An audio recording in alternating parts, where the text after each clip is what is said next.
Hello everybody, it is officially November. To some, this means the holidays are approaching and they'll be seeing friends and family that they may have otherwise not seen in a long time. To others, this means the beginning of shorter and colder days. But for the skiing and snowboarding community, November means it's officially that time of year, ski season. Several mountains have already opened up this season, including those in the Colorado Rockies such as A-Basin, Keystone, and Winter Park. And many more are expected to open up before Thanksgiving, including some of those in Utah, California, the Pacific Northwest, more in Colorado, and then the area where I ski most frequently, the Northeast. With the ski season starting up, today I want to talk to you about the different ski pass options that are available for this season, and more importantly, which ski pass is right for you. I snowboard most often in the Northeast, and unlike previous years, I won't be able to go out to Utah for a couple months to live and work and then ski at the mountains after work and on the weekends. So in this video, I'll primarily be talking about the best ski pass options for those in the Northeast, but stick around until the end as I go through some Utah ski pass suggestions. To choose which ski pass is best for you, there are 4 things to be considered. The first thing to consider, which is normally the most important thing for most people, is cost. Ski passes are not cheap. That's something that most people in the skiing and snowboarding community know, but there are many ways to save money. There are also passes that aren't over $1,000 like the Ikon and Epic Pass are. So if you're not someone who is going to be skiing at least 6 to 7 days this year, you don't need to spend this kind of money, which we will get into. My best tip for saving money on ski passes is to buy early. Prices go up throughout the season, so for best price, if you haven't bought a pass yet, get to it soon. And then 2 tips for anybody who is not going to be buying their ski pass early and they're going to buy it closer to their mountain visits. 1, buy online, not at the ticket window. This can save you up to $20 each time, and if you're going to be buying all of your tickets on an as-needed basis, this cost could add up quickly. 2, if you're skiing at an Ikon or Epic Pass mountain, reach out to your friends and relatives to try to get a discount. The Ikon and Epic Passes have buddy passes where you can get 25 or 50% off to different mountains, so make sure to take advantage of that by reaching out to friends and family before you go on your ski trip. The second thing for you to consider when deciding which ski pass is best for you this season is location and proximity to the resorts. I'm from New York. To go snowboarding in the Northeast, I normally have to drive a couple of hours to get to the mountains that I like to go snowboarding at. If you're not willing to drive for a couple of hours, consider how far you are willing to drive, then look at the ski mountains that are within that range, and then compare the pass prices at each of those mountains. Also, if you are planning on only skiing in the Northeast this winter, you could save a ton of money on passes, which we will get into later in this video. The third thing to consider when deciding which ski pass is right for you is how many days do you plan on skiing? The more you ski, the more expensive it will be. So if you're not planning on going all that often, you don't need to buy the full Ikon or Epic Pass or spend over $1,000. Finally, the fourth thing you want to consider is timing. When will you be skiing? Will you be skiing during the holidays? Do you work during the day but you want to be able to ski at night? These are all things we will consider when looking at the different ski pass options available for this season. Now, let's get into the ski pass options for this season. Starting off, we have the Ikon Pass. The Ikon Pass is a pass that I have personally gotten every year for the past 7 years, and I got it again for this season. The Ikon Pass has 3 pass options for you, and then each of these passes will have discounted pricing if you are under the age of 23 or in college. Sadly, the past 2 years, I've been older than 23 and have had to pay the full adult price, which right now is $1,519 before tax. I know, kind of expensive. Getting into the first of the 3 Ikon Pass options is the Ikon Pass. Just to avoid confusion, we'll refer to this pass as the full Ikon Pass. The full Ikon Pass includes 18 unlimited skiing and riding destinations, up to 7 days at 52 destinations, and all of the pass perks included, including 25% off tickets for friends and family, and 15% off food, beverage, and retail at specific Ikon resorts. The resorts that you can save 15% on food, beverage, and retail are the resorts where you have unlimited access. So for example, you'll have this discount at mountains like Sugarbush in Vermont and Solitude in Utah, but not for Killington in Vermont or Snowbird in Utah. This pass is the most expensive Ikon Pass option, but includes more resorts than the other two options. And for the Ikon Mountains that are not unlimited skiing and riding, you get 7 days compared to 5 days, which you would get on the base pass.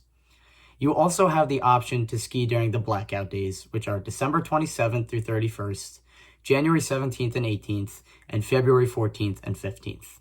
The full Ikon Pass includes Stratton, Sugarbush, Killington Pico, Snowshoe, Sunday River, Sugarloaf, Loon, Camelback, and Blue Mountain Resort, all in the northeast, and 3 mountains in eastern Canada, which are Blue Mountain, Mont Tremblant, and Les Massifs de Charlevoix.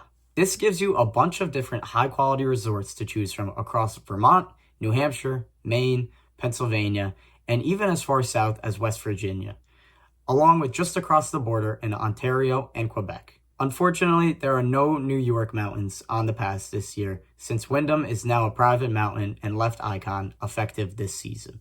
However, no matter where you are in the Northeast, there will be an Ikon Pass destination, in my opinion, close enough for a day trip, which I think is anything within 3.5 hours driving distance. The mountains in Pennsylvania, Blue Mountain in Ontario, and Snowshoe in West Virginia also offer night skiing, but the rest of them do not. The full Ikon Pass is worth it for me personally because I need all 7 days at Killington, and I want to be able to snowboard whenever I want without date restrictions. So if you too love the mountains on this list, plan on skiing 9 or more days, and want to ski during the holiday periods, then this pass could be for you. Next up, we have the Ikon Base Pass, which is currently priced at $1,099 and is $420 less than the full Ikon Pass. This pass includes the same Northeast mountains as the full Ikon Pass, but you get 5 days instead of 7 days at Killington Pico, Snowshoe, Sunday River, Sugarloaf, Loon, Les Massifs, Camelback, and Blue Mountain Resort in Pennsylvania. You also cannot ski during the blackout dates on this pass. You will still get 25% off for friends and family, but will get a 10% food, beverage, and retail discount compared to the 15% discount that you would get on the full pass. If you are someone who doesn't need to ski during the holidays and do not need the extra days at resorts like Killington, Les Massifs, Sugarloaf, or the mountains in Pennsylvania, then this pass will save you $420 compared to the full Ikon Pass and could be the right pass for you this season. Finally, the third option on the Ikon Pass is the Ikon Session Pass, with options for 2, 3, and 4 days. You will still have access to all of the resorts on the other Ikon Pass options, but blackout dates apply and you don't get the food, beverage, and retail discount. If you plan on only going 2, 3, or 4 days this season, this pass could be for you as it is much cheaper than the other 2 Ikon Pass options. However, the pricing isn't great as you're still paying over $150 per day, even though that is still cheaper than buying at the ticket window. I would only get this pass if you have 1 or 2 ski trips planned and you won't be skiing this season besides for on those trips. The next big pass to discuss is the Epic Pass. I find the Epic Pass to be cool with all the different options they offer you to personalize the ski pass that you want to buy for this season, especially in the Northeast. The different Epic Pass options include the Epic Pass, the Epic Local Pass, the Northeast Value Pass, the Northeast Midweek Pass, and finally the Epic Day Pass, where you get to build your own ski pass for the season. The first option is the Epic Pass. Just like with the Ikon Pass, we'll refer to this pass as the full Epic Pass. The full Epic Pass is currently priced at $1,121 and is about $400 cheaper than the Ikon Pass. There are discounts for people aged between 13 and 17 and 65 through 79. I also have a friend in the military, and he received a huge discount on the Epic Pass last year. So if you are somebody that is or has been in the military, definitely look into the Epic Pass because you could save a ton of money on skiing this season. Getting back to the full Epic Pass, the full Epic Pass gives you access to Hunter Mountain in New York, Stowe, Okemo, and Mount Snow in Vermont, Mount Sunapee, Wildcat, Attitash, and Crotched in New Hampshire, along with 7 options in Pennsylvania, including Jack Frost's Big Boulder in northeastern Pennsylvania, Round Top, Liberty, and Whitetail in south central Pennsylvania, and then Laurel, Hidden Valley, and Seven Springs in western Pennsylvania. These mountains are great for day trips, especially those living in or around New York City, since Hunter, Okemo, Mount Snow, and the Pennsylvania mountains are some of the closest options available. These mountains do, however, not get as much snow as a mountain like Killington or Sugarbush would, and the only other Epic Pass option in Vermont is Stowe, which is an unbelievably awesome mountain, but is a further travel than driving up to Killington or Sugarbush. The good thing about the full Epic Pass is that all of the mountains in the Northeast you will receive unlimited access to. Pass holders also save 20% on lodging, lessons, rentals, and more, and have discounted friends and family passes similar to the Ikon Pass. The full Epic Pass also allows you to ski on blackout dates, and several of the Pennsylvania mountains and Crotchton, New Hampshire have night skiing. Next up on Epic is the Epic Local Pass. The Epic Local Pass is $833, so almost $300 cheaper than the full Epic Pass. This pass also allows you to ski on blackout dates, except for at Stowe. Other than this, the Epic Local Pass is essentially the same and includes the same benefits like saving 20% on lodging, lessons, rentals, and more, and 50% off for buddy passes. The Epic Local Pass will give you less epic mountain options outside of the Northeast compared to the full pass, so if you are planning on skiing on the West Coast, make sure to check the West Coast mountains applicable for the Epic Local Pass before buying. Epic also has a Northeast-specific ski pass designed to save money for those people looking to solely ski in the Northeast this winter. The Epic Northeast Value Pass is priced at $684 for adults and includes unlimited access to all of the Northeast, Midwest, and Mid-Atlantic mountains except for Okemo, Mount Snow, and Hunter, which blackout dates are restricted for, and Stowe, where you get 10 days instead of unlimited days, along with date restrictions, which so far I've been referring to as blackout days, but Epic calls them peak dates. If you are sticking to the Northeast this year and don't mind not being able to go to the Vermont mountains and Hunter during the peak dates, this pass is a great option, and one I'm definitely going to keep on my radar for next season. Then, with another Epic Pass option, we have the Epic Northeast Midweek Pass, which is priced at $513 and includes access to all of the epic mountains mentioned for the Northeast Pass, no blackout dates skiing, and 5 total days access to Stowe. This pass would not work for me, but if you are someone looking to dodge the crowds and only ski midweek and non-blackout dates, this pass will save you about $170 compared to the Northeast Value Pass. Finally, for Epic, we have the Epic Day Pass. This is where you can get a little crazy designing the best pass for you, and if you are someone who is only going to ski a handful of times, I highly recommend this pass. With the customization options available, which have an impact on pricing, you could get as much as 7 days to all of the Epic Pass mountains with the ability to ski on blackout dates, and that'll cost you $874. Or you could get as little as just 1 day without blackout date skiing at 22 applicable resorts in the Northeast, Mid-Atlantic, and Midwest, excluding all of the Vermont options and Hunter, for just $64. For me, the sweet spot is somewhere in the middle. I normally get 3 days on the Epic Pass with no blackout date skiing and the option for 32 resorts, which includes the Vermont mountains and Hunter, but doesn't include access to Park City, for instance. If I'm going to Utah that year, I'll buy 1 day on the all resorts option, but still without blackout dates, since I already have the Ikon Pass to be used on those days. This season, since I will likely be traveling to Pennsylvania for work occasionally, and because I want to ski at as many mountains that have night skiing options in the Northeast, I will likely buy a few days on the 22 resort option as well, also not including blackout dates.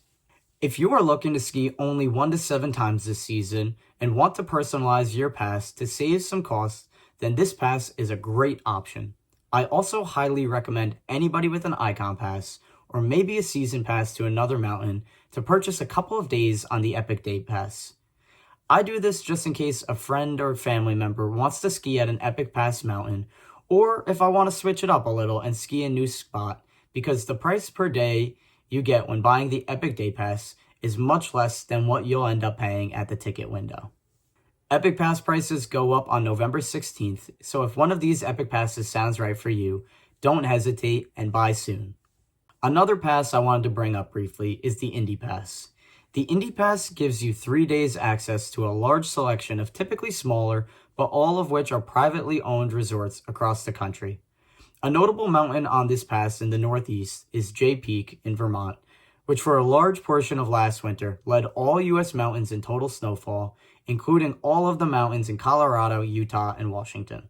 The Indy Pass is a cheaper option compared to the full Epic and Ikon passes, and is great for those looking to separate from the crowds, ski at privately owned mountains, and explore mountains they may not have known about if not for their inclusion on the Indy Pass. I have been to several of the Indy Pass mountains, including Jay Peak and Greek Peak, and I actually worked as a lifty at Greek Peak for a little while during college. I have only ever had great experiences at the Indy Pass mountains, which I have been to, and there are some others that I would really like to check out, including Titus Mountain in upstate New York and Bolton Valley in Vermont, which is the only ski resort in Vermont that has night skiing. Unfortunately, the Indy Pass is already sold out for the 2025-2026 season, but you can register now to be on a wait list for the 2026-2027 season. Another ski pass this year that could be the right one for you is the Snow Triple Play Pass. This pass is a multi-mountain lift ticket for the Northeast and Eastern Canada. This pass costs $200 and can be used for 3 days at any of the 16 partner resorts, but only 2 days max can be used at the same mountain. The mountains included on the Snow Triple Play are Belair Mountain, Plattekill Mountain, Oak Mountain, Gore Mountain, and Whiteface Mountain in New York, Big Snow American Dream and Mountain Creek in New Jersey, Mount Southington in Connecticut, Ski Butternut in Massachusetts, Pleasant Mountain in Maine, Summit Saint-Sauveur, Summit Morin Heights, Summit Gabriel, Summit Olympia in Quebec, which I've probably pronounced all of them wrong, and finally Ski Martock in Nova Scotia. Several of these mountains include night skiing. There are many options close to New York and New Jersey, and the pass is $200. So this pass could be good for New Yorkers looking for the closest day trips and night skiers.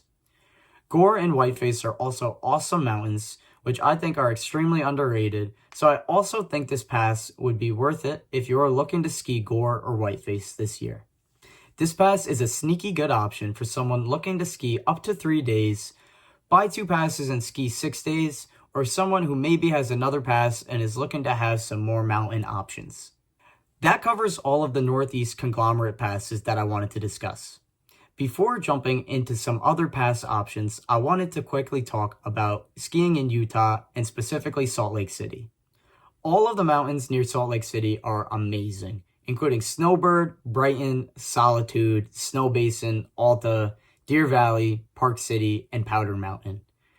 There are also some private mountains south of Salt Lake City and Woodward Mountain in Park City. I think the best conglomerate pass for Salt Lake City is the Ikon Pass, especially the full pass, as you get 7 days each to Snowbird Alta, Brighton, Deer Valley, and Snow Basin, along with unlimited days at Solitude. The Epic Pass will get you unlimited access to Park City, but that is the only nearby Epic Pass mountain. I also like to get the Brighton night skiing season pass if I'm out there for an extended time period during the winter. That way I can go skiing during the week. And Powder Mountain north of Salt Lake City has very fairly priced night skiing tickets as well, especially toward the end of winter. Now that we have discussed Utah, let's talk about a few other ski pass options that are applicable anywhere where there is snow and mountains. The first two being season passes and individual passes at ski resorts. Each mountain will offer its own season pass, and you can always purchase tickets by the day at ski resorts, but there are way too many resorts in the Northeast to go through all of those prices. If you are someone who likes to stick to your local mountain or the mountains you know, consider buying a season pass. If you're not ready to buy a multi-day pass just yet, buying individual lift tickets, although the cost per day is higher, could be right for you. The last type of pass I want to talk about is for those really looking to increase the number of days that they get out on the mountain this year. It's hard to get more ski days in when you can only ski on the weekends because you have an obligation like work or school during the week. The easiest way to increase your number of ski days for the season is to consider night skiing. I grew up night skiing at Mountain Creek, where I would go with the ski snowboard club at my school during the week, and then I would go with my dad on the weekends. Years ago, I also worked at Mountain Creek as a liftie during my college break. The past 2 years living in Utah, I ended up purchasing the Brighton Night Skiing Season Pass and ended up going at least 2 days a week. Night skiing passes at applicable mountains are cheaper and are a good option for people that are beginning the sport, those looking to get to the mountain more, or anyone looking to switch up their normal routine and get on the mountain midweek. I purchased 2 of the Mountain Creek triple play passes this season, which cost around $130 and can be used any day of the week at any time, but I will likely just use them for midweek night skiing. I think I'm also going to buy some days on the Epic Day Pass 22 resort option with no blackout days so that I can night ski in Pennsylvania and maybe Crotched in New Hampshire too.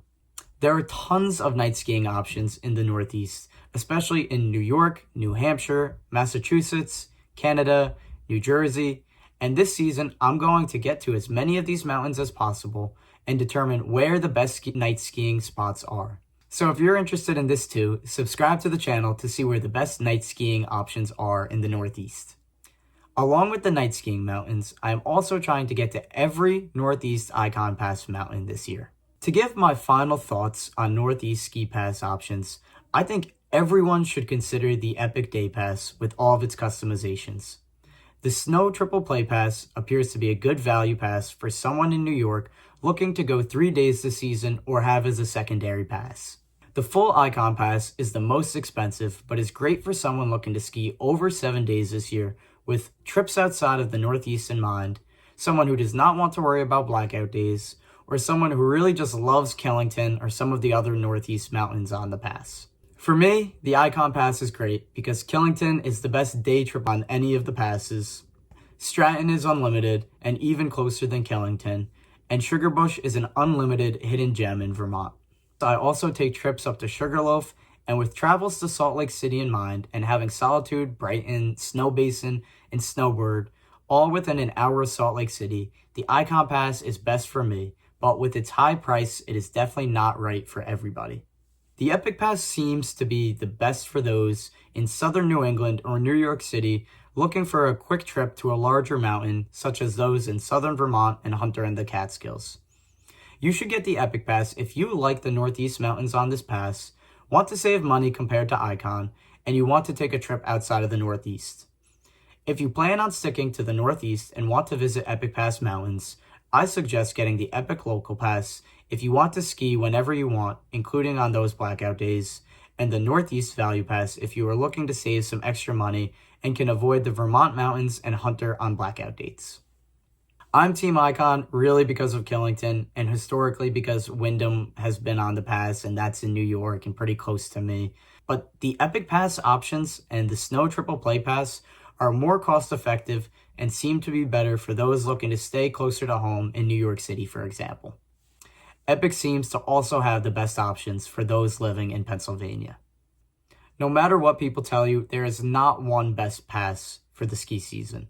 It really depends on what you want to get out of the season, where you want to go, how often you want to go, how much you're willing to travel, and most importantly to the majority, how much you are willing to spend. Ticket prices will only continue to go up through the season, and you won't be able to find cheaper prices at window tickets compared to what you're finding per day on the passes if you were to buy them now, unless you were skiing very late or early in the season. So I recommend getting your ski passes sorted as soon as you can.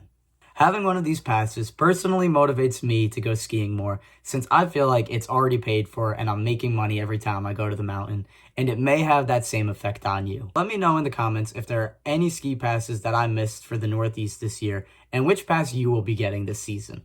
Thanks for watching, and I'll see you next time on Ben Does Boards.